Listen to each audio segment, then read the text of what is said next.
We had an experience. There was a tree in the woods had started to lean quite dangerously over a pathway, and it was also, there were electricity wires running along, so we just wanted to make sure that the tree wouldn't come down on the wires. So normally our own grounds people would look after it, but it was a very, very tall tree, so we decided we would need to get a tree surgeon in to sort of take it down in sections. And this guy arrived in, and the groundsman went up to assist him and to show him where it was, and everything went wrong. Absolutely everything that could possibly go wrong went wrong. Equipment wasn't working. You know, the weather kept changing. It just one thing after another. So eventually, our groundsman just put his hand on the other guy's shoulder and said to him, "It's not happening today." He said, "The tree does not want to come down today." And he said, "If you keep going the way you're going, the tree will have blood. The land will have blood from you before it lets go of a tree." So the guy who was from the city anyway kind of was a bit shocked by this, but sort of poo-pooed it completely and was very frustrated. And eventually the groundsman said to him, "Go home, come back tomorrow. It's not going to happen today." So he gave out because he'd driven a long way to get to us. We're quite isolated, but anyway, he left. The following day, he arrived with his arm in a sling. And we asked kind of what had happened, and it had turned out that he had gone home very frustrated and very angry, and had decided he was going to try and fix a hedge in his own garden, and had started up the chainsaw, had not seen that there was a wooden post in the middle of the hedge, and the chainsaw had jumped back against him and gashed his shoulder.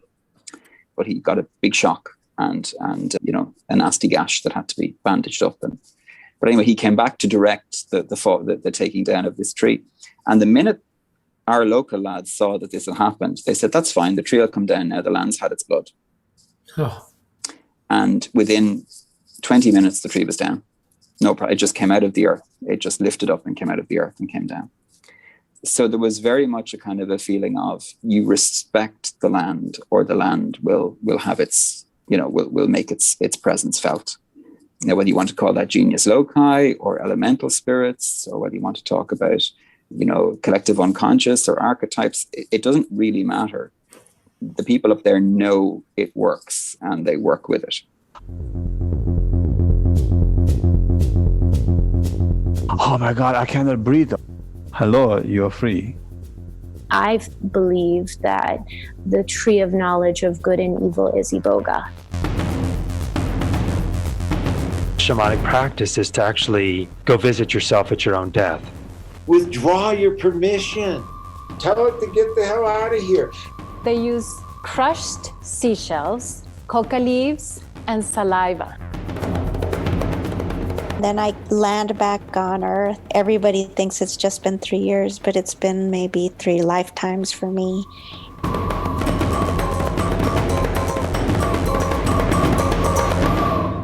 The Hunting for Healers podcast. I spent 9 months trying to contact this Franciscan monk from Ireland that I had read about.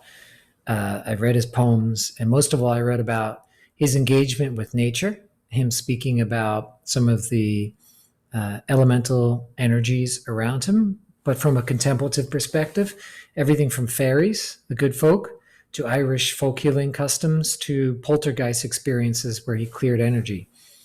But most of all, I was interested in Brother Richard because of his articulation of the contemplative lifestyle and its importance in healing and in spiritual transformation. I just could have found him on Instagram. I didn't need 8 months of calling monasteries all around Ireland. I think I had some poetic ideal that he would be impossible to get a hold of. And so it was a self-fulfilling prophecy. But he sat down with me he gave me so much space, gave this interview so much space. He sat down at midnight in Dublin time zone and just talked for 90 minutes in the most eloquent, beautiful way about folk traditions, mysticism, and spirituality, which is all right in my wheelhouse. I'm named after St. Francis of Assisi. He's a Franciscan, Brother Richard is.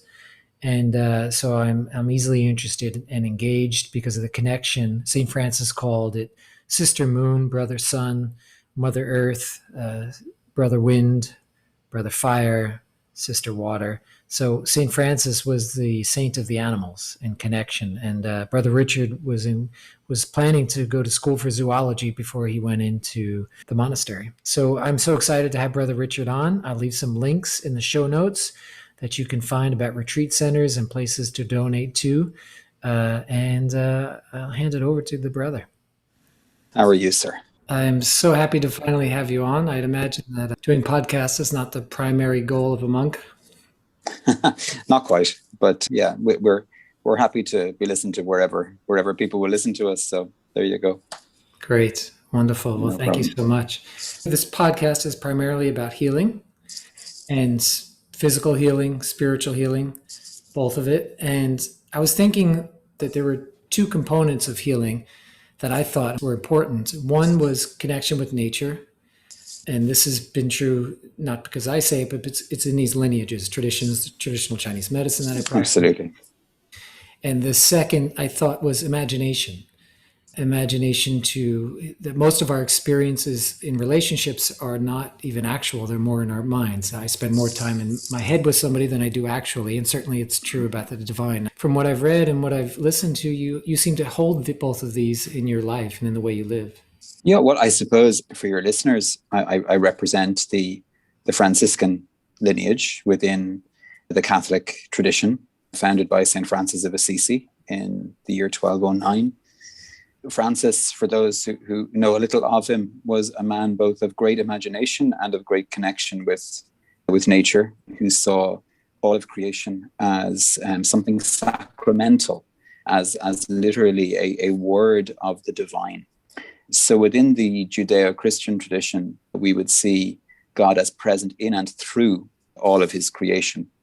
In that sense, divine love, divine compassion, divine grace, divine beauty, divine truth is seen wherever we encounter truth, grace, or beauty in the world or in the cosmos around us. And so there is a contemplative visioning of creation as being this wonderful, not just work of art, but wonderful transmission through which we come into encounter with divine presence. And every encounter with the divine is, by its very nature, a healing encounter. It might be challenging, might be difficult, might be something that can even bring, at least on the surface, pain and suffering and even brokenness. But it is something that is inviting us always into a deeper integration with ourselves and with the cosmos and with divinity, which is effectively the definition of what wholeness and holiness are. So in that sense, for me, the understanding of the place of imagination and the place of creation, these are two places of encounter, two places in which we touch the transcendent. If we slow down enough and engage with both of them in a reflective way. And I think that's one of the things that people are discovering by and large, but still maybe need to discover a little more.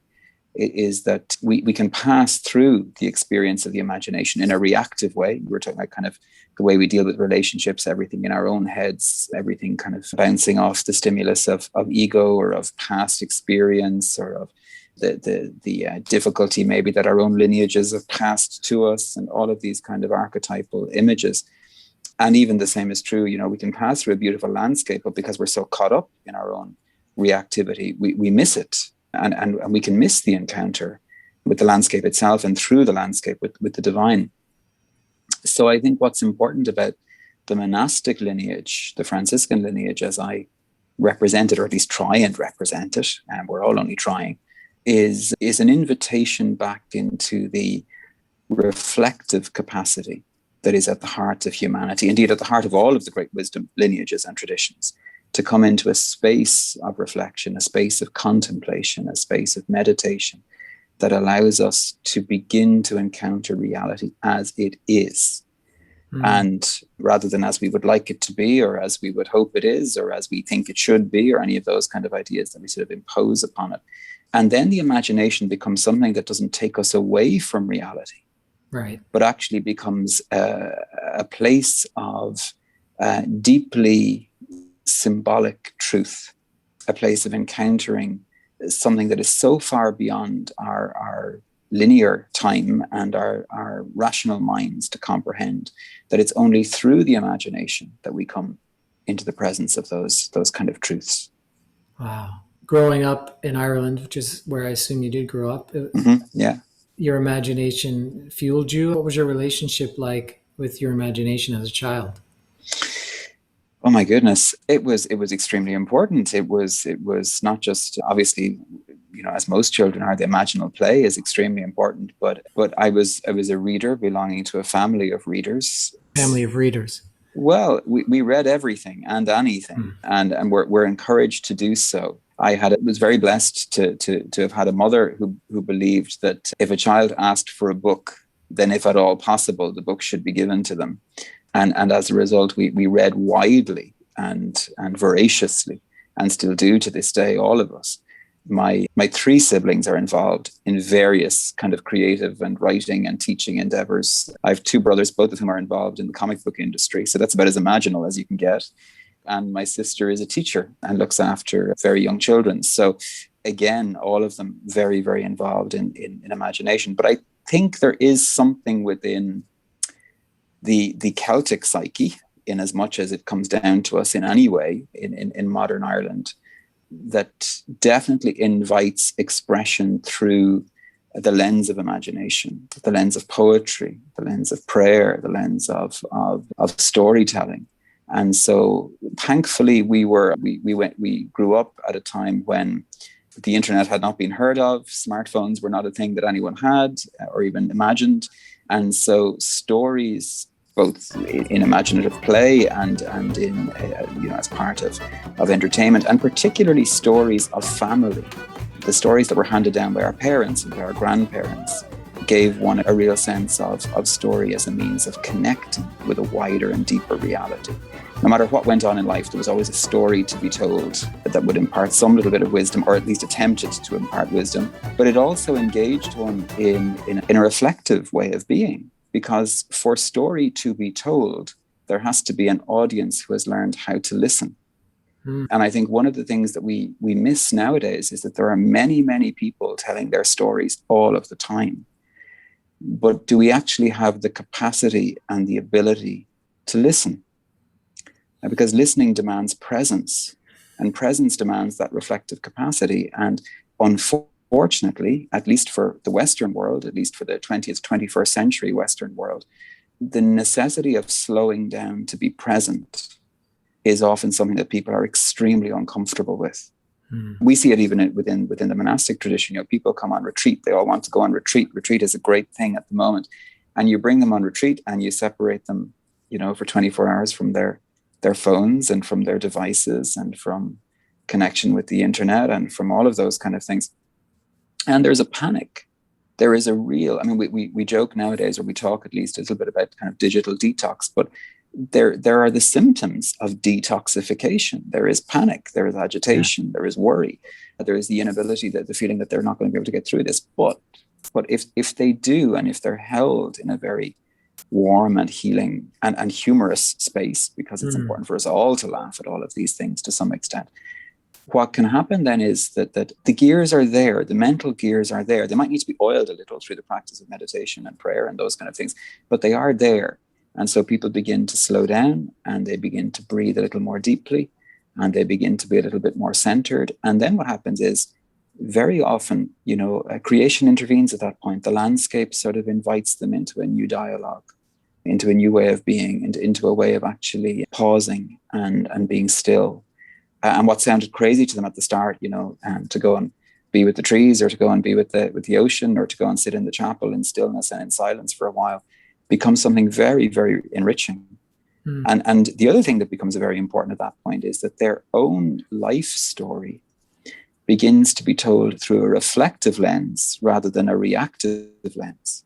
So you often find that many people, and please stop me if I'm going on too long, you often find that many, many people come with a story that they want to tell, which they have told many, many times. And it's often a traumatic story or a painful story. It's often a story that they just haven't had the space or the time to actually integrate. So they don't know how it begins and they don't know how it ends. The wonderful thing about storytelling is that we know how it begins. It begins with once upon a time, and we know how it ends. It ends with happily ever after. And the problem is that people forget that that is actually the human destiny summed up.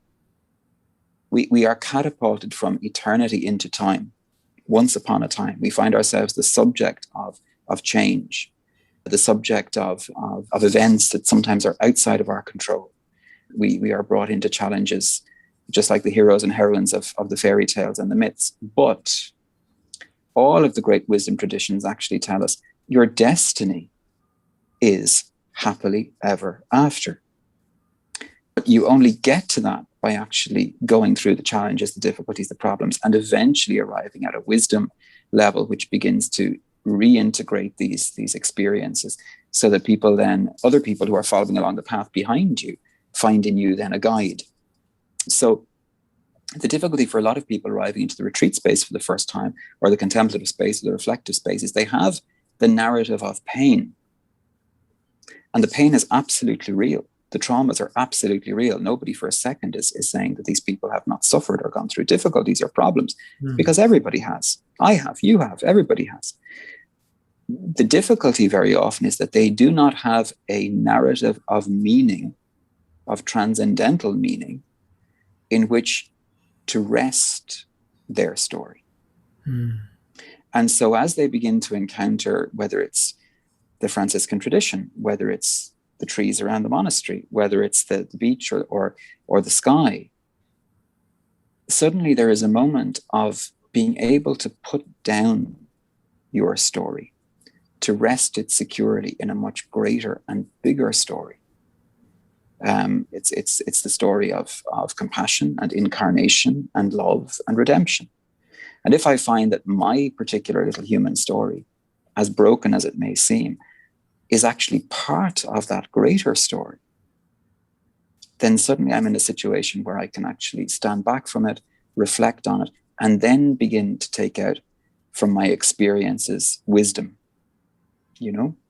And that's when the happily ever after bit begins to happen. That's when healing begins to happen. When someone is able to look at their story and say, it's not just a series of events that caused pain. The events happened, the pain happened, but beyond the events and beyond the pain is actually a narrative of deeper compassion, even if that's only I am growing in deeper compassion for myself. Reminds me of one of the therapies I do is called Cranial Sacral therapy. And it's really just a holding and a listening with as little efferent activity as possible. But the thing you look to notice for, you're not trying to make it happen, but the thing you look for is what's called a still point. And it's this point where everything rests. These tides in the body come to a place of stillness, and then the nervous system can reset and the body can reset. So that makes a lot of sense. Yeah. I was going to say that I promised my children I'd ask you, but the truth is I also want to ask you about your encounters with the good folk, the fairies, and your relationship or knowledge of them. Yeah, it's an interesting one. I lived and worked, well, I suppose, first of all, starting off with the Irish end of things, it's part and parcel of the kind of the warp and weave of kind of the Celtic vision of society, I suppose. Not something talked about too often, but it's there. It's there as a kind of an undercurrent and something that's accepted within the wider spirituality and within the Irish spirituality itself. So it came to the fore for me, I suppose. I worked for a number of years, lived and worked for a number of years in our monastery in northwest Donegal, which is right up the north tip of Ireland. Quite a wild place, a place of beautiful natural beauty. We have a retreat centre there that's on about 120 acres of pristine natural forest on one side, and we've the sea on the other side. So a really spectacular place. If any of your listeners or watchers want to have a look at it, you'll find its website under ardsfaerie.ie. Okay, so you can have a glance there. Yeah, they'd be delighted to. And they obviously with COVID, it has been somewhat limited, but hopefully from next year they'll be accepting guests again.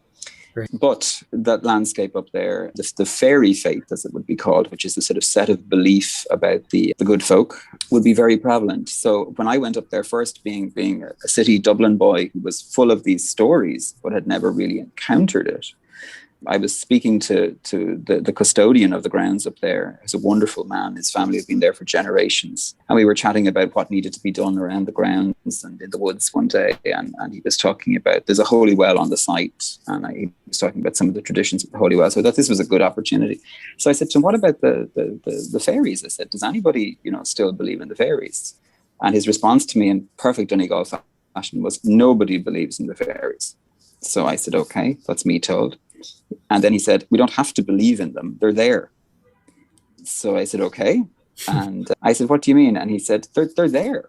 And for them, they were as there as the crows in the trees or the cows in the field. The important thing was not to attract their attention. If you did attract their attention and offend them in some way, then you would have difficulties. So, for example, there was what we call a fairy fort, which is basically a kind of a small hillock, a rounded hillock. Archaeologists would say probably a prehistoric dwelling of some kind, but these are all over. Yeah, 30,000. Countryside. Yeah. They're pretty special. So you find these beautiful tilled fields, and then in the middle of them, this hillock, usually with a couple of thorn trees on top of it and a few stones, and nobody touches them, and nobody speaks about them. And there's a kind of a code of you can visit them, but only at certain times, and you never take anything from them. And if you're going to enter onto them or move up onto them, then you ask permission out loud to enter. Children by themselves are allowed kind of play around them, but not at night. And there's a lot of tradition around them. But we had one on the Faerie land, a very large one. The larger one is known as kind of a fairy castle.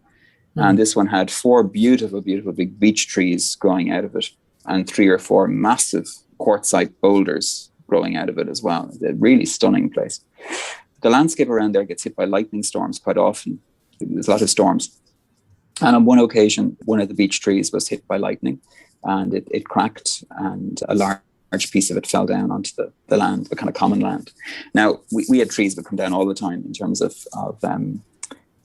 difficulties, just weather difficulties. And most of the people around there would use wood stoves of some description or other. So there would be a kind of a mass scurrying of people coming to ask permission to take the wood for their stoves. And we always said yes, there was no problem with that. Nobody came for this tree. Nobody. And it's now 4 years later, and that tree is still lying perfectly as it was, right beside the field, right beside the road where anybody could walk into it. Nobody will touch it. Because that doesn't belong to us, that belongs to them. And it would be very, very bad luck indeed. It would bring what they call miá, which is a bad luck or a bad gaze from them if you were to take anything belonging to them and bring it into the house. In my own family, we have relatives in Laois in the Midlands. They had a fairy fort on their land. And they had, we were as children, we'd visited a couple of times, and you'd be told, yeah, you can go anywhere you like on the farm. If you're going on to the fairy fort, that's fine, but bring absolutely nothing back. If you can play with the twigs and play with the rocks, play with everything that's there, but it all goes back. Nothing is brought forward. And so they were seen as kind of, I suppose, just another people with which the landscape was shared. They could bring gifts. They could just as easily take the gifts away. They were considered tricksy and not to be trusted. But at the same time, if someone came under their favor, they were people who would be very favored. They were what were known as fairy doctors or fairy healers, and they were men and women who were either touched or blessed by the fairies and would have had gifts for curing particular illnesses. So in a kind of a shamanic cunning folk way, they would have had the knowledge of being able to heal sort of traditional illnesses. The seventh son of a seventh son. This is a different. Yeah, that's different. That's just kind of family line. But you'd often find the seventh son of a seventh son, that kind of thing, that if you kind of asked them to tell the story of the lineage, it might have begun with, an old woman called to the door out of nowhere one night, and nobody knew who she was, but we were kind to her. And as she left, she blessed the family with this gift. Whether she was one of the Shida or not, which would be the kind of the higher fairies, the Shida, the sort of elves, if you like, from that point of view, they were the ones who were seen to be the ones who kind of bestowed gifts. But the families were often very quiet about where those gifts came from. There was what was known as the Stray Sod, which was a real difficulty where people would, coming home at night, they might have crossed a place that they shouldn't have crossed, or, prevented fairies from doing what they were doing, or ended up on the fairy fort without meaning to. And so what you would find was then the Stray Sod meant you got lost on your own land, on land that was extremely familiar to you, that you would have known like the back of your hand.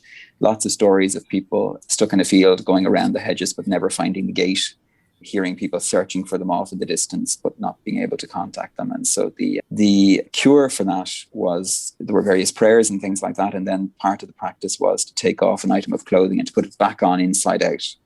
And that this was, you were basically making a fool of yourself. You were kind of reversing social convention. And so this would kind of give entertainment to the fairies enough that they would then open the gates and let you home.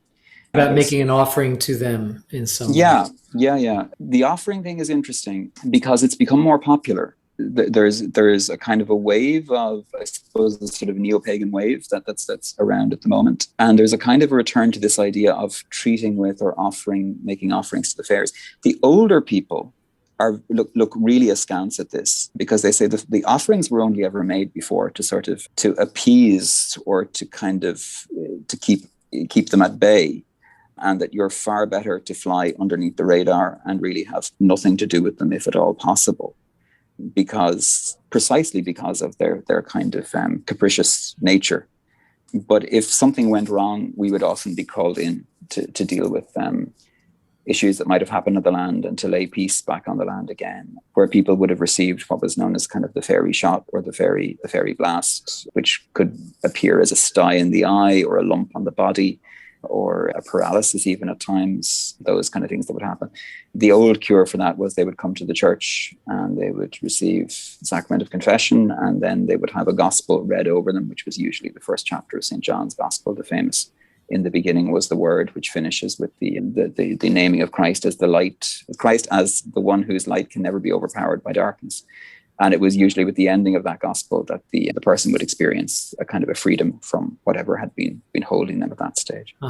So yeah, there was kind of a mutual... Where my wife is from in County Clare, and I think 1999, they were building a €100 million highway extension, and it was going to go right over a ferry fort. And they stopped it because, I guess, using examples of other places where they did that, and it did not go well for that part of the highway or those who worked on it. Yeah. We actually had, one of our friars was called out to bless a bridge. There was a motorway that they had all kinds of problems with, cars going out of control. And there was just a lot more accidents at this particular point than there should have statistically been. So he was called out by the National Roads Authority, but on condition that there would be no publicity. It was to be very quiet and hush-hush.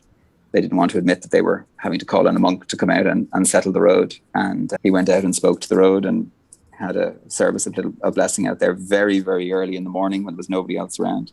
And it seems to have settled the experiences there. So yeah, we get these calls, but it's amazing how you scratch the surface, all of the belief and wisdom is still there, but very often people don't want to kind of admit that it still has an effect within their day-to-day life. Awareness, I think, of the monastics and the fairies, instead of sharing the land, but caring for it and protecting it as well. I mean, we would protect it and protect the fairy forts just as much as anybody else would. Your grandmother was what would be called a sharp woman, right? Yeah. And, You've read the blogs. Yeah. That's quite beautiful. So what is a sharp woman? Oh, wow. A sharp woman was someone who was recognized as having wisdom, as having a healing touch, and as having a methodology or an ability to assist people as they were both coming into the world and going out of the world. They were generally women. There were sharp men as well. They were rarer, but they were usually women. And it did tend to come down the family. a little bit. So my great grandmother was renowned for her care of women who were experiencing difficulty in childbirth. She was considered very, very good. They would even bring, if someone was just having a baby, they would even just send for her that she would be in the house. It was considered lucky that she would be in the house when a child was born. And if there were difficulties, then she was someone who could assist. These were obviously in the days before there was, nursing care and hospital care and all of that kind of stuff, particularly in the kind of poorer areas. They were considered to have a little bit of the kind of I suppose, the sixth sense to some extent, the sort of the vision, the vis as it was known in Ireland. Someone had the vis, someone had the second sight. I experienced it myself with my grandmother numerous times. Towards the end of her life, her husband died when he was quite young. And so she lived by herself, near us, but very near us, just literally across a field from us. And so we used to visit quite often and do whatever needed to be done, bring her groceries and messages and things like that. But numerous times I would arrive in to discover that she was sitting by the phone, and days of landlines, of course, no mobile phones. And you'd say, "Are you okay?" And she'd say, "I'm waiting for a call." And you'd say, "Why or who?" And she said, "Oh, somebody's dead. I had the dream last night." And if there was anybody connected in the family, she would have had a particular dream that would have told her that so-and-so had died, and she would wait for the phone call the following day, and it always came. It spooked us as kids a little bit, but we got used to her. I was particularly close to her. In the evenings, she would often spend time just staring into the fire. That was her kind of meditation. She would pray the rosary and stare into the fire, and she would see things in the fire, stuff that was coming, information about people, different bits and pieces along the way. And she used to get me to do it as well. And I saw things in the fire, which I thought was a great game as a child. It's only many years later that I realized that she was sort of imparting some of this wisdom in that way. She was very grounded. You would see things about the future. You would see things just like that give you a different aspect of reality. Different aspects of reality. It would remain with you for hours afterwards. Your dreams would always be very vivid afterwards. It also taught me to calm and still myself. They were stillness practices. I always say my first meditation teacher was not in the order. It was my grandmother. And though she would never know, she wouldn't have called it meditation or anything like that. It was gazing. And she also practiced a lot of the old rituals in terms of the dead, minding the dead, the All Hallows Eve practices, the Halloween practices, which are still very common in Ireland, where the house was always cleaned the day of Halloween. And then that night, the back door and the hall door would be left unlocked. An offering of bread, brown bread and salt would be left in the hearth. And the dead would be invited to come and visit that night. Wow. And so there was a respect for them and kind of silence for them. And she would wait for them. It was one of my jobs to go over and assist her and help her get the place ready. I used to always hope that she'd let me stay, but she'd always send me back off home as a kid before anything happened. But there were numerous times I'd arrive over and I'd hear her chatting, and I'd presume she was on the phone, and I'd walk into the room and she'd go quiet and she wasn't on the phone, and she'd be talking away to whoever had visited along the way. So yeah, she had a real gift for those kind of things. And so she would help people pass. That was part of it as well. Yeah. So when people were dying, because obviously up until quite recently, most people died at home. It's a relatively new thing that people would be dying in nursing homes or in hospitals. Yeah. And so she would sit with the dying. They would obviously bring in the priest, and the priest would give the last rites and would do all of those things and pray with them as well. But Gran would sit with them all night, and would usually, send the family to bed, but she'd call them when she saw that the last breath was near and all of that kind of stuff. And she knew how to listen for the dying, listen for the dead, and the various signs that would happen to say that someone was very close to death. So there were all kinds of little omens, like clocks stopping and birds suddenly singing outside. Or in Ireland, there's a practice of what they call reading the death, which is that the manner in which someone dies is to give a lesson to those who are left behind. Wow. So it's important to be able to read the symbolism. And even the day that someone dies, the time they die, the feast day that they die upon. Anybody who died on Easter Sunday or on Christmas Day was considered to have gone straight to heaven. They could be esteemed as a saint straight away because they were being allowed to die on these special days. And the particular kind of devotions or saints that were associated with the prayers to the saints that were associated with the dying. There were the wake practices then, in terms of sitting with the dead body. The family would sit for a number of days with the dead body. And at night, particularly, again, the sharp women would sit with the body to make sure that the old practices were that nothing came in to take over the body, because the soul was gone. So it was to protect the body from any kind of spiritual negativity or anything like that would be around. Yeah. The culture that you come from and the folk traditions and spiritual traditions of Ireland, I guess it feels now with technology and the internet and everything that we have, one of the advantages is that we get to keep information and store information. Yeah. But a lot of these lineages are either only passed through word of mouth, or the oral transmission of it has something special that you can't get any other way. And that's why I want to record these conversations. Do you feel like that there is a threat of dilution or loss in the traditions of Ireland, the cultural ones? I think, well, yes is the simple answer to that, I suppose. But I think we need to be very careful about the sort of the glow of nostalgia that can sometimes lead us not to dwell in the actual present. So if we believe that these stories, these practices, these ways of being contain within themselves a transcendental truth, then that truth is accessible in any moment, in any human moment.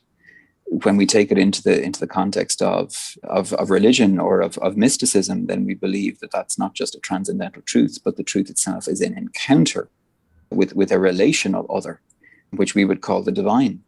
So much more free expression. It's available all the time. It's not some sacred thing that has to be passed one to the other. No, I think what we pass is a methodology of encounter, but it's not the encounter itself.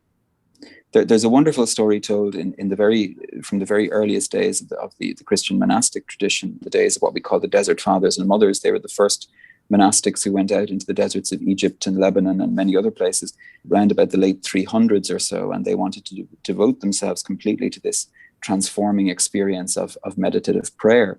And there's a story told about a novice who goes to one of his Abba, his master, as they were called, and he says to him, I'm doing all this work, basically, I'm practicing every day, and I'm doing my meditation, and I'm saying my psalms, and I'm, watering the garden, and but when is it going to happen? When is the transformation going to happen? And the Abba says to him, if you went out in the morning and looked up at the sun and told it that it was not to rise tomorrow, what would happen? And the novice says, the sun would still rise tomorrow. And he says, exactly. So you can be certain that you were made for the sun to rise in you. In other words, for this experience of transformation. So it will happen. And the novice says to him, so why am I doing all this work then?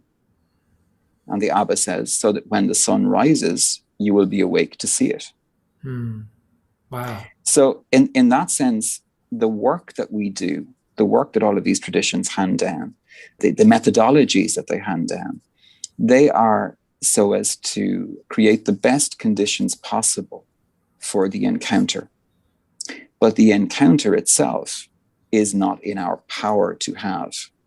It is an invitation that we have to say yes to.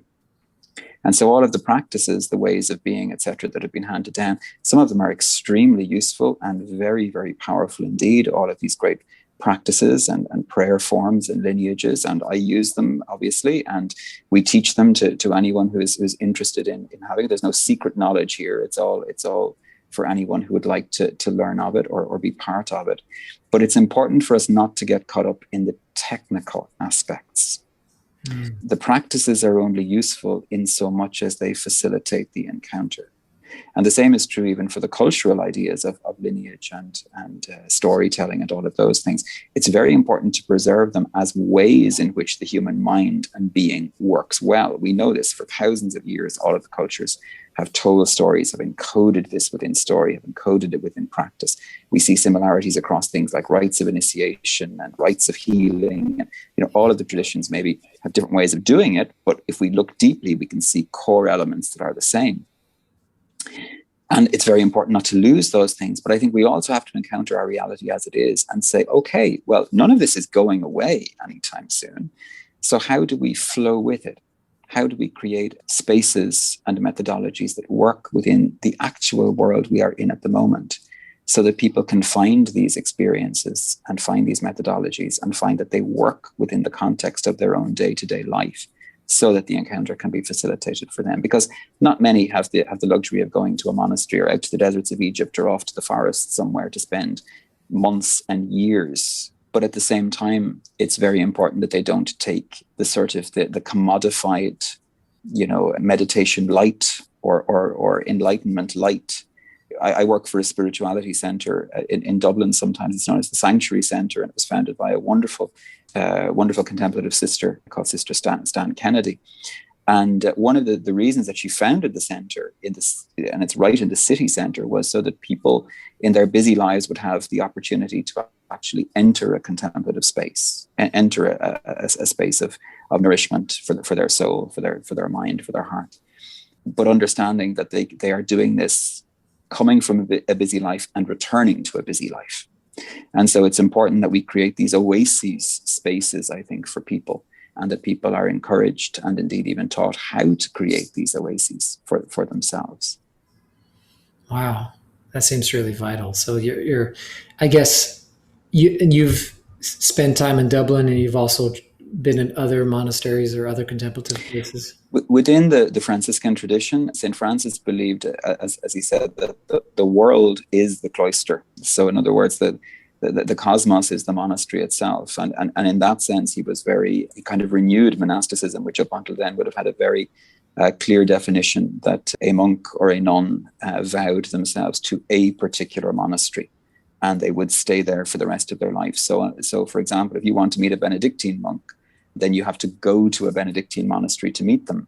Whereas within the Franciscan tradition, it was much freer. And to this day, every couple of years or so, we would move monastery, which gives us, it's part of the practice of beginning again, of attempting to begin life over and over and over, and have that idea that we don't put down roots in a place, that we are bound to a kind of an itinerancy of the gospel.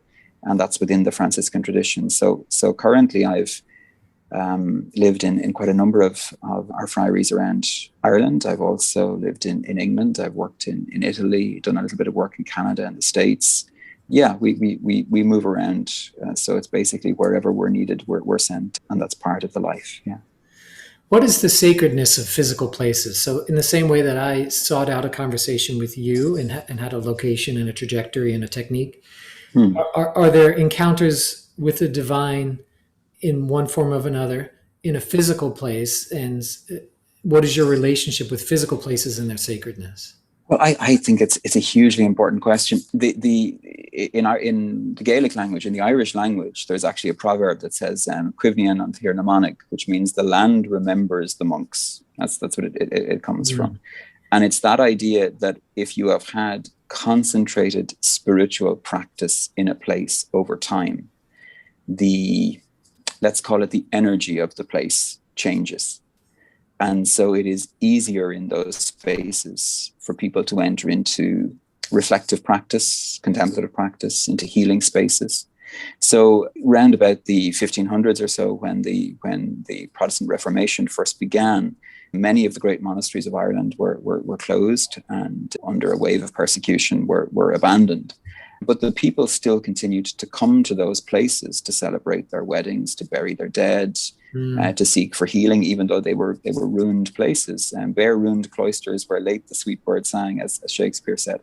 So it's a reminder to us, I think, that space itself is important. We are located within time and space during our human journey, during our human life.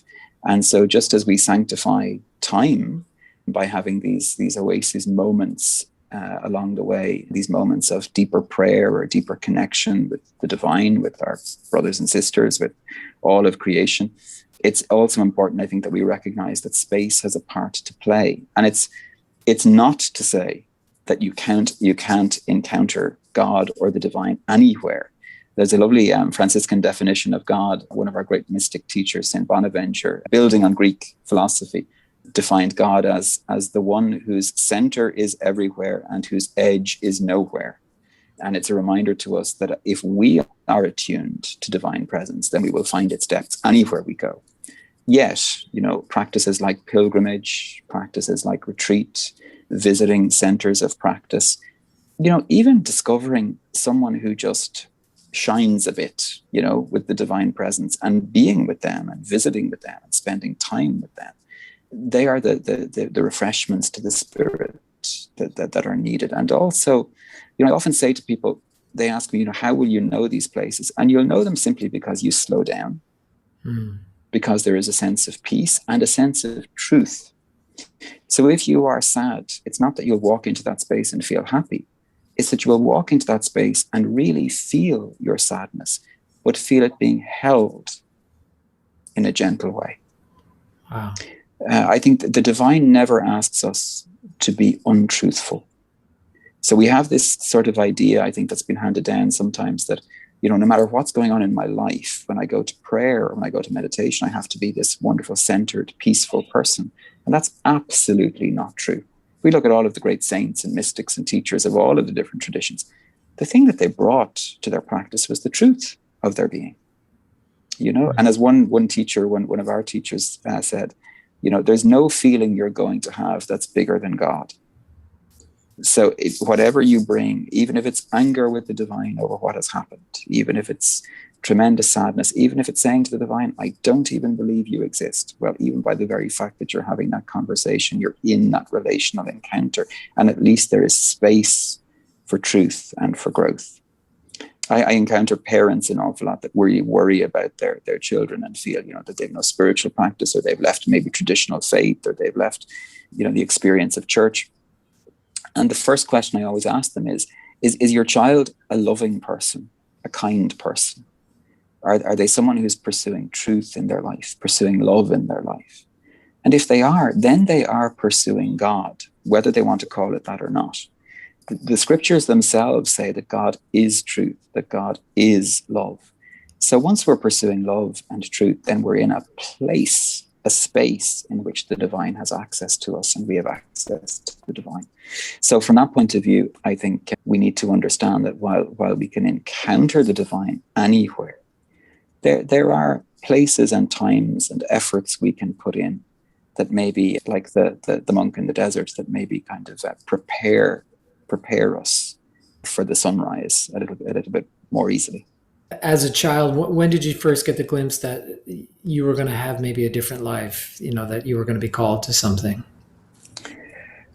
I suppose really for me, it crystallized, I would say. It was maybe always present in the background to some extent, but it crystallized for me. I was around about the age of 16 or so, finishing second level education. My intention had been to go to college to study zoology. I was very interested in biology, animal zoology, etc. That was my intention. But this was something that had been with me and kind of hovering for a while. And I went to two priests that I knew for a bit of advice. One of them advised me, go to college and think about it later. And the other man advised me and said, get it out of your system now. Go and try it now, and then you'll know. Because otherwise you're going to be in college thinking, should I or will I? And you won't actually be fully present to the experience. So that sounded like a good idea. And I got in touch with the nearest monastery. So the branch of the Franciscans that I belong to are known as the Capuchins. They were a reform in the mid-1500s of the Franciscan tradition, going back to the original balance of contemplation and action that Francis had originally intended for the order. Probably most famous for the mystic Padre Pio, and for the fact that it was one of our brothers who invented the cappuccino. That's where the cappuccino comes from. So I got in touch with them, and they were very gracious and invited me to visit. And from the moment I visited, I felt at home. It was like a coming home in a very profoundly, deeply peaceful way, such that I kind of felt, well, if they let me in now, that's great. If they don't let me in for 10 years, that's okay. But I know this is home. Now, I want to be very clear, having come into that's nearly 30 years ago now, that is not to say that the feeling of home can persist, as we all know, even when family is difficult. And so all of the ups and downs and all of the usual difficulties were present. And there were plenty of times where I thought, I'd made a mistake. And there were plenty of times where I thought about other ways of being. And in the end, you get to a point where you realize that vocation as such, calling, is something that actually renews itself each day and invites us into a new beginning. It's not a once and for all, whether that's single life or monastic life or married life or whatever. It's something that has to be chosen again every day. And we also have to be open to the fact that as we grow, as we change, the nature of the call grows and changes and deepens, maybe in ways that we never expected. But yeah, it's 28 years now. So it's been a while. And it's been a gift so far. So in the same way that sacred places can hold light, right, metaphorically, can they also hold darkness or negative energy? And what is your encounter with that as someone who is, and correct me if I'm wrong, may I say, representative of light? Well, I try. I think we all have light and darkness in us, no matter who we are. And so we encounter the aspiration towards the light, we encounter the aspiration towards the divine, and towards that encounter, all of us as human beings possess at the very least ego and selfishness and self-centeredness. And I suppose part of the journey is to try and allow the encounter with the divine through grace, we would say also through the sacraments as well, through prayer, to sort of purify us of the darker elements. Not that it's a taking away of. It's not a taking away of. It's a reintegration and healing of, so that these parts become part of the whole and are balanced with the divine. I think in encountering darkness, yes, I think we've all. I don't think there's any human being would say that they haven't encountered darkness along the way, whether that's from others or from places. Part and parcel of the ministry of the Capuchins for centuries has been assisting people when maybe the darkness gets a bit beyond their own individual capacity, whether that's dealing with things like hauntings or difficulties with the very dark end of things, the kind of more sort of demonic or diabolical end of things, but always with a pastoral sensitivity, with an openness to invite people into healing and into integration, and all recognition that everything should be encountered in a very listening and open way. We're not people who go in shouting and roaring and sort of, people have all kinds of images from movie and from, horror movies particularly, and all of that kind of stuff. And movies are great, fantastic, good entertainment and all of that. But the actual process of dealing with things that are maybe more along the darker lines is a very subtle and gentle process that sometimes takes a long time. And yeah, I've been involved with some of that work myself. And that's something that you learn from an elder, or is that another tradition that's passed down? Yeah, that's one that's very definitely passed down. So there would be, not all of the brothers would receive training in this area. It would be around interest and also sort of capacities and things like that. So I'm fortunate enough that one of the communities I lived in while I was a student, we had two of the older friars who would have been kind of masters in this area, both of whom took an interest in me for whatever reason and kind of passed on a little bit of their wisdom along the way. And for whatever reason, providentially, it was something that I began to be approached about. We don't go looking for it, but we wait for it to us. And so I've dealt with quite a number of cases now at this stage, where everything from poltergeist infestation to haunting to clearing of houses and spaces and assisting people who wanted to kind of deal with things that maybe had gotten a little bit out of hand for them. Again, it's a very subtle process. It takes into account, the medical, the psychological, the psychiatric, and it's only when those kind of areas and paths of healing have been exhausted that we would begin to either work in parallel with or to work with them. There's a differential diagnosis. Yeah, absolutely. It's very, very important. And the other thing is, it's extremely important in these situations not to frighten people. you know? People very often, if they're experiencing manifestations like this, are already in a state of fear and anxiety, and that fear and anxiety, the energy of that can often even feed the process. So you'll often find that there are psychological issues at play, that there can often be relational dynamic issues at play. There may be historical issues. So, you know, it's very easy to point at a house and say that house is haunted. But very often what we find is that it's a conglomeration of circumstances that have taken place where maybe historical events linked to liminal or traumatic events that the people who are living there currently are going through, linked to echoes within their own family lineages, psychological or even spiritual openness that may have occurred through injury in the past. All of these things together create the manifestation, rather than being able to just point at something and say, you know, X is the problem.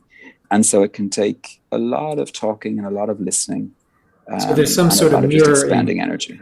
Very much so. Yeah. Very much so. I mean, I can give you an example if you like. Sure, thank you. No problem. There was one event that I was involved in. We were called to a manifestation in a house. So as far as the family were concerned, their house was haunted, and they were experiencing it in two ways. The parents had seen a kind of an apparition of a young man moving around the house. This had scared the husband so much that he had actually left the house. He had returned to live with his own mother, wanted to bring his wife and daughter with him. But the wife and daughter felt that it wasn't a negative expression. They just felt that it was something that they could live with. And so by the time I got there, they had various other people in and out to try and give some kind of assistance to them. And the wife was still living there. The daughter was about 15, 16. She had developed a kind of a conversation with whatever this entity was. So she would do the traditional tapping for yes and tapping for no. And this had become great entertainment for her and her friends. She would bring her friends around and terrify her friends by showing them this, that she could get these knocks to happen. So by the time I got in, we had a lot to kind of sort out. So a long conversation with the daughter, first of all, with her mother present. I asked the daughter to demonstrate the knocks, keeping a very close eye on the daughter's hands and feet, because you get all kinds of fakery in the midst of all of this stuff as well. You know, never underestimate a teenager's desire for attention, ever. So she did, and it was quite voluble coming from upstairs. We went upstairs, I checked around, made sure there was nobody around. It was fine, small house. So I asked her, had she received any information from it? And she said, no, it would give her no information, but it was giving her advice about school and things like this. So okay, that can be a little bit of a difficulty then. So she went off, very happy, went off to see her friends. And I sat down with the mother to have a chat, and we had a long conversation about it. So I went through the usual, we have a kind of a questionnaire kind of idea, you know, kind of go through the different questions. Was there any issues with the family? Yeah, there had been fighting and arguments going on between herself and the husband just before these manifestations took place, about other issues. There was economic stress in the family. The daughter had not been doing too well in school, so there were issues around that. They'd never experienced anything much in the house before, yet as I kept talking, we discovered that there had been dreams that both the mother and the father had that this young man was in their bedroom at different times, just standing looking at them. I asked her, had she any name for this presence, or had a name given? No name given. So I said to her, how old did the presence seem to be? And she said 19. And I thought that was an extremely precise number to give. Like normally people would say, 20s, adolescent, child, whatever it might be. So I kind of put that away in the back of my head for a while. We kept talking about it. And she said, I asked again, I said, if you were to put an age on it, 19. I said, can I ask you why 19? She said, I don't know. He just feels like a 19-year-old. So I said, okay. So we began initial prayers and blessings. And I asked her quite simply then, had anything happened 19 years ago? And she said, no, nothing. She couldn't think of anything that happened at all. So I said, okay, well, so just think about it. We went on with the prayer and blessing, and I became very aware that we were really dealing with a presence. You could feel it in the room. There was absolutely no doubt that there was another presence there. So we were just praying gently. It wasn't a case of get out or be gone or anything, just praying for peace in the house, peace. Generally, we were doing the blessing rituals that are present for that. And I noticed that the mother had started to cry. And I said to her, do you need me to stop? And she said, no. So we went on for a bit. And then I said to her, what happened 19 years ago? And she said, I had a miscarriage. And I said, okay. And she said, I've never thought about a monk now. So I said, okay. And we had a little chat about what that was like. And I said to her, did you ever name the baby who miscarried? And she said, well, I kind of had a name, but we never talked about it. And it was kind of a traditional enough thing, I suppose, that miscarriages weren't talked about really, So I said, well, do you want to name him now? Do you want to name the baby now? And she said, yes. And she gave a male name and she named the baby. And the moment that she named the baby, we had a flurry of noise upstairs, like just crazy, crashing and banging and knocking and walloping. So in her mind, the narrative had become that this presence, this 19-year-old presence, was the child that she had miscarried, who was turning up in order to kind of try and bring peace to the family in its brokenness, in its broken experience, that it was sort of manifesting to protect. That's the narrative that worked for her. I can't say whether that's truthful or not. I don't know. All I know is that it worked. So we talked about her teenage daughter then, and she talked about the fact that the daughter had been, very isolated in school, things had been going wrong for her, etc. But this had brought a great flurry of excitement and fame within the school and all of this kind of stuff. So what seemed to be happening was that there were a number of different things coalescing. There was the energy of anxiety and worry and stress in the home. There was very typically, and most kind of paranormal psychologists would talk about, that you usually find a troubled teen who is a focus of these experiences. And this girl seemed to be that particular focus at the time. And then you had a real historical event that had been repressed and was not being dealt with in the family at all. So we had a naming ceremony for the baby. We invited the baby to be present and to continue to act as an intercessor and a protector for the family. But we also asked that he would realize that he was frightening people in the family and that he needed to stop appearing as such. They had no problems after that. It finished. It all finished after that. The daughter was somewhat disappointed that her knocking friend had gone away. But when the mother told the daughter who it was, in her mind, it kind of brought a lot of peace and healing to the house, and they've had no experiences since. So a lot of layers within it, if you like, rather than just simply there is a ghost of a dead person, And so it's about, as I said before, it's about entering a reflective space in which the stories can be heard, in which those stories are then placed within a greater narrative of meaning, of transcendental meaning, so that the higher energies, the divine energies, can become present to bring healing and peace and restoration. And we just get to be the facilitator for that, really. And that's a majority of the cases. And then there are other cases when you feel it's more absolute, that this is just dark energy that needs to be cleared or negative. Yeah, you do hit that, and there's no doubt that when you hit that, about it. It's a very, very different experience. So I suppose just to be clear for your listeners, because people might think exorcism and exorcist and all of that kind of stuff. So exorcist is a very particular position within the Catholic understanding, and only a priest who has the authority of a bishop, in other words, is given authority by a bishop, specifically as an exorcist, works as an exorcist. And so if I was to encounter extremely dark situations or whatever, I'm not an exorcist. I would then call in one of the designated exorcists to take it from there as such, to deal with it from there. Thankfully, I've never come across an experience of full-on possession or anything like that. I have come across what we call infestation, which is where negative entities have taken up residence in a space or in a place. Right. And we would have the authority to deal with that. That's fine. That's no problem.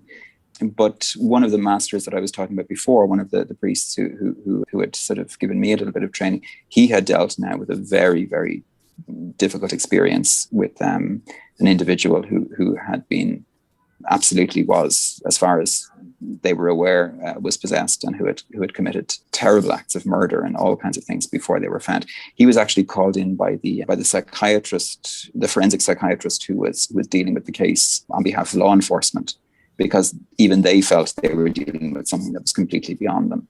He had a number of obsessions with the individual before they were freed completely.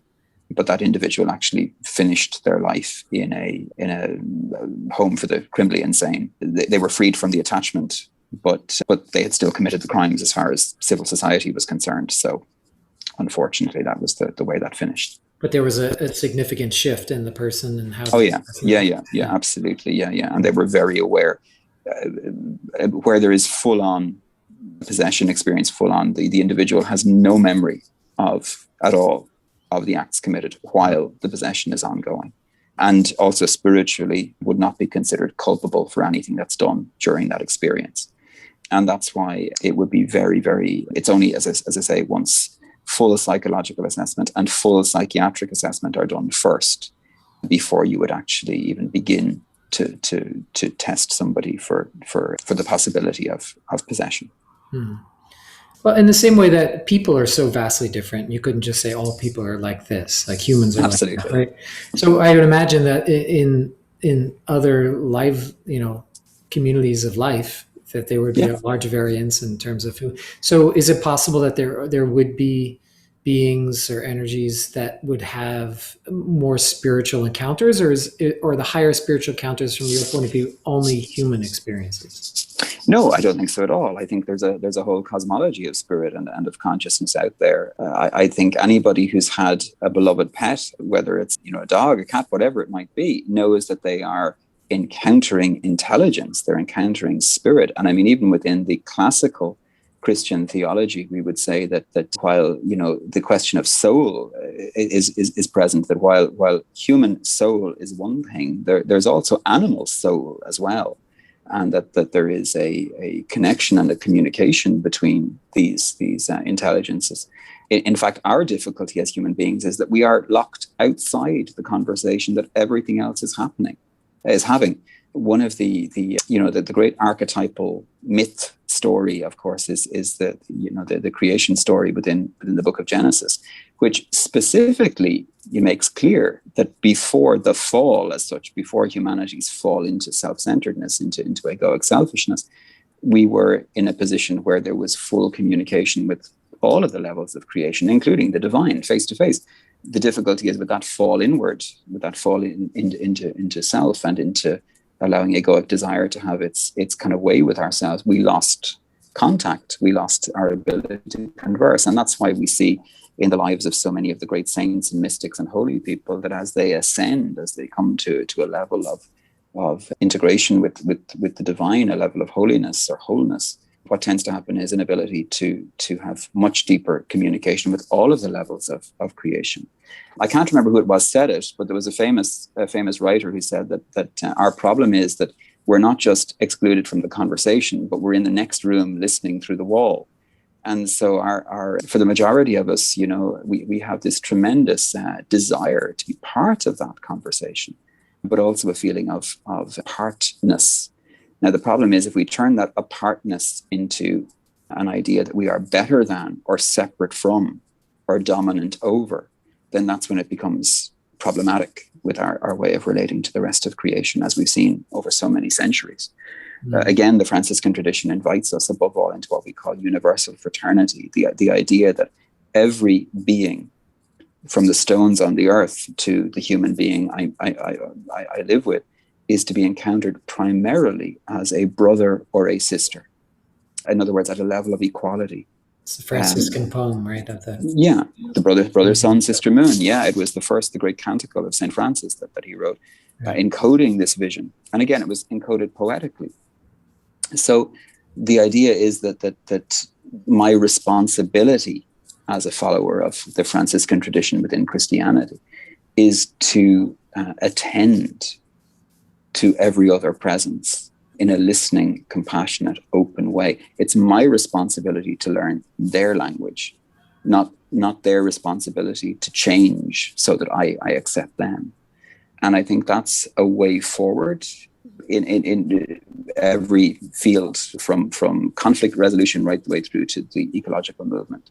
It's something that kind of can speak to all of that. So when we talk about these other levels of consciousness within creation, within whether it's from the land right the way up to the angelic, right the way up to the divine, the kind of ladder of being we find ourselves in, it also gives us a kind of a more humble way of being present to all of creation as we encounter it, in a more reverential, respectful way that would also, I think, assist us in the kind of healing that is necessary at a planetary level for ourselves as well.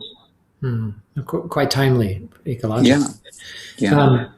You are a poet. You write poems. I try, yeah. And you actually had a poem that went, excuse the word, but viral. It's spread about the pandemic, and it was, I won't make you read it, but I'll share it on the post. Sure. It's quite beautiful. It reminded me of a thing I read from Thomas Merton, where he said, and I think it was in Seeds of Contemplation, but he said that I am not a Christian who is then a poet. I'm a poet who is a Christian.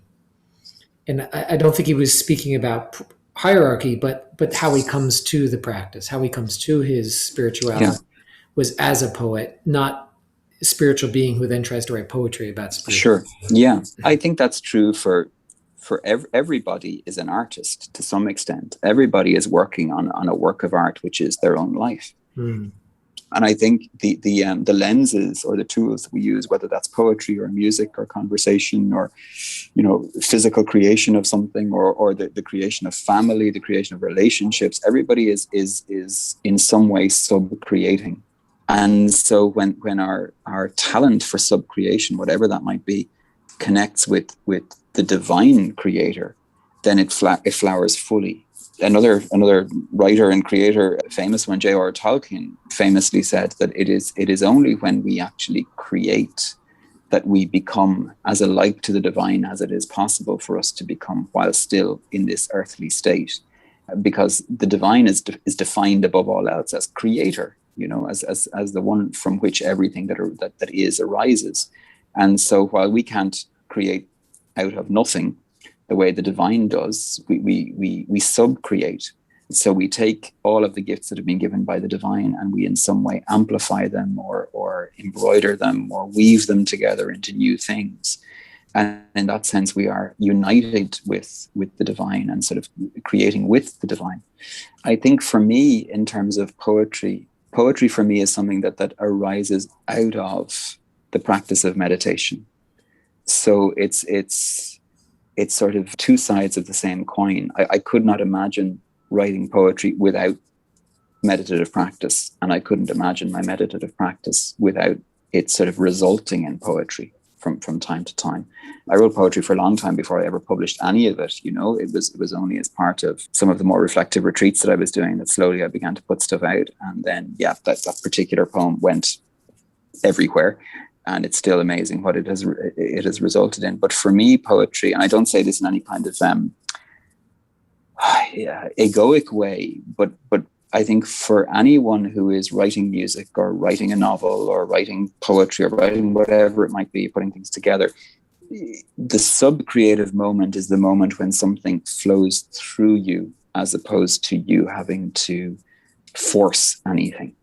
Right. And that was one particular, I've had plenty of poems, I've had plenty of forcing going on, but that was one particular moment where it certainly felt like something came through rather than to be made or knocked into shape. And there are some poems you labor over for days and weeks and months in the background of the head or in notes or whatever, that literally appeared and was written in 20 minutes and kind of was posted and then did its job. So for me, I really honestly believe that if I hadn't written it, somebody else would have. It was sort of something that needed to be written and was going to appear in some form, in some way or other. Makes me think of the Greek word for, I'm not a language scholar, but there was an understanding that there wasn't that someone was a genius, it's that someone actually had a genius, that the genius was through them. Yeah, the kind of the diamond end of things, Yeah, and I think that's true for everybody. And again, coming back to the original point around reflective practice, it's when people enter into reflection that they then can actually hear that voice, that like within the Christian monastic tradition, we point particularly to, there's a wonderful part of the first book of the Kings, which sort of describes all of this beautifully. And it's the prophet Elijah at a moment of absolute existential doubt and dread. He has lost all contact with his calling. He's lost all contact with his people. He is being persecuted. The political heads of state want him dead. And he literally goes out into the desert to die. He is fundamentally depressed, we would say nowadays, I suppose. And it's in that state, in that broken state, that he goes through this experience of, going through the experience of a mighty fire and the storm and the hurricane and all of these great, loud, extraordinary experiences. But he has his practice. Even in the midst of his depression, even in the midst of his anxiety and his pain, he holds to practice, which is the practice of simply sitting, being, waiting, listening. And so we're told, he knows God isn't in the storm and isn't in the hurricane and isn't in the fire.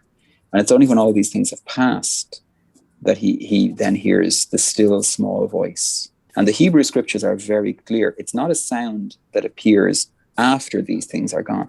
It's the sound that was there all along, which he could not hear while these other things were being experienced.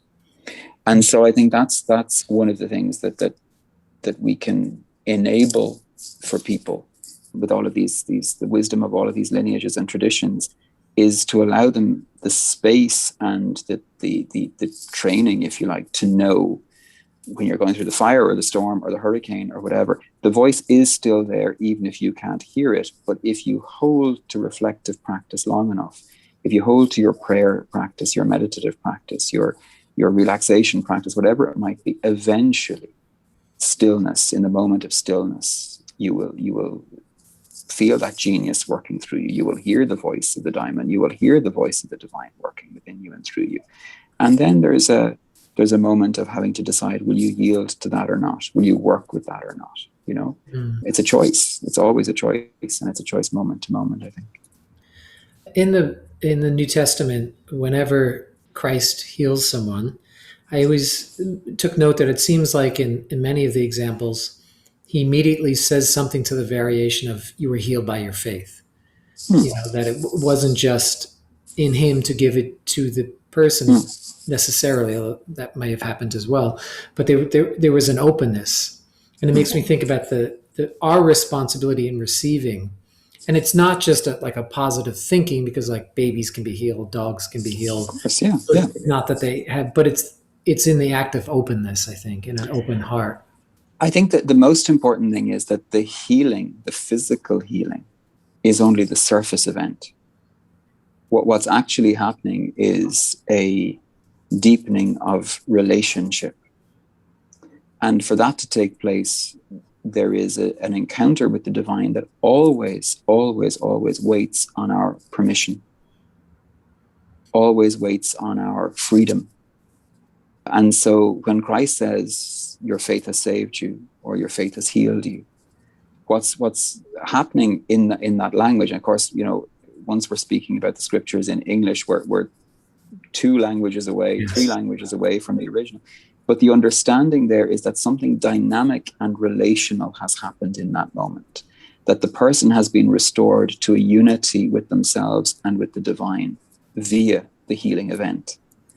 And so, that's why the physical healing isn't actually the important thing. And that happens there's that beautiful passage where some of the friends of a paralyzed man bring him to Christ, and they lower him down through the roof in front of him. And Christ's response to him is your sins are forgiven you. Because with the divine vision that he has, he knows that this is actually the most important level of healing necessary to this man. Your sins are forgiven you. The only reason that the man is actually physically healed at all is as he says, to show to those who say, who is this person who thinks he can forgive sin, is to show that he has the authority to forgive the sin. So the man is healed physically, but we are very, very clear. It's very clear in the scripture that that's not actually the important moment. The important moment is your sins are forgiven you, that there is a spiritual reconciliation, a deepening of healing and union with the divine. And so I think when we look at healing,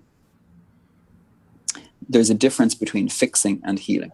And I think a lot of people desire to be fixed, perfectly understandably. They're going through pain and suffering and problem, and they want the divine to fix them. In other words, please take this problem away. Please make it better. And there's no reason why they should not ask the divine for that at all. But I think when we really enter into that experience, we may be fixed, but for us to be healed includes an inner surrender, an inner openness that allows the spirit to then say, well, part of this is a reconciliation with yourself, with the divine, with all of the relations within you.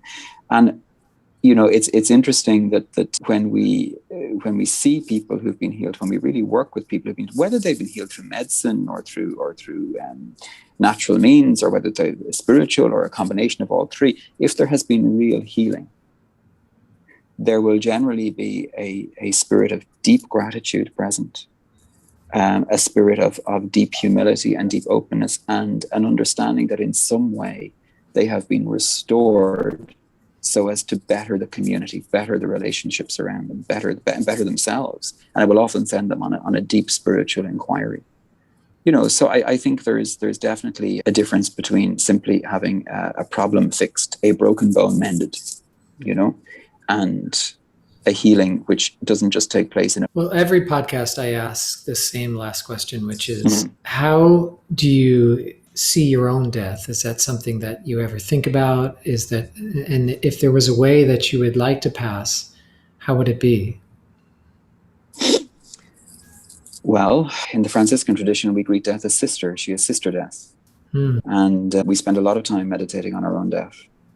As a novice, one of the first practices we were invited to do was to go to our room and sit in our room and look at the furniture and look at the books and look at the desk, and to realize that all of these things would last longer than us. That all of these things that we are using existed before us and will probably exist after us as well. And even if they don't exist in the form of desk or in the form of shelf or in the form of book, the physical substance will still exist. And that kind of puts you it gives you kind of a reality check, I suppose. And so every year we spend time meditating on our own death. I suppose if you ask how I would like to die, I would like to die consciously. I think that there is a lot of medicated death where it is not necessary to be medicated. Yeah. And as a result, we're losing one of the most precious experiences of our lives, which is our consciously moving into eternity. And so it's our practice within the monastic tradition, as far as is possible, obviously without needless suffering, but as far as is possible, to die consciously.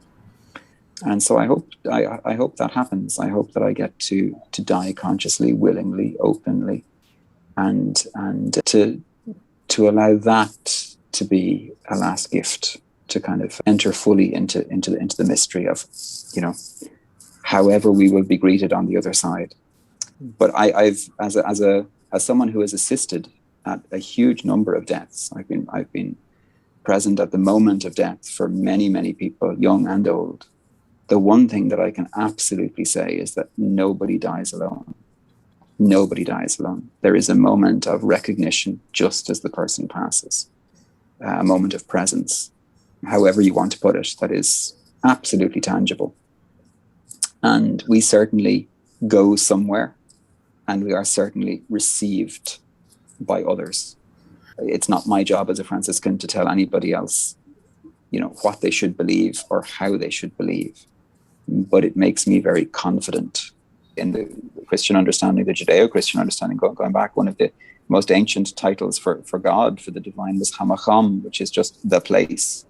In other words, we're always in the place, So in that sense, when we're tuned into the present moment, when we're tuned into the place where we are in that divine reality. And that means there is no distance, there is no separation, there is no isolation. And at the very least, we can make contact with, even if it's only, as we said at the start, in the imaginal realm, but it is something that can have real effect.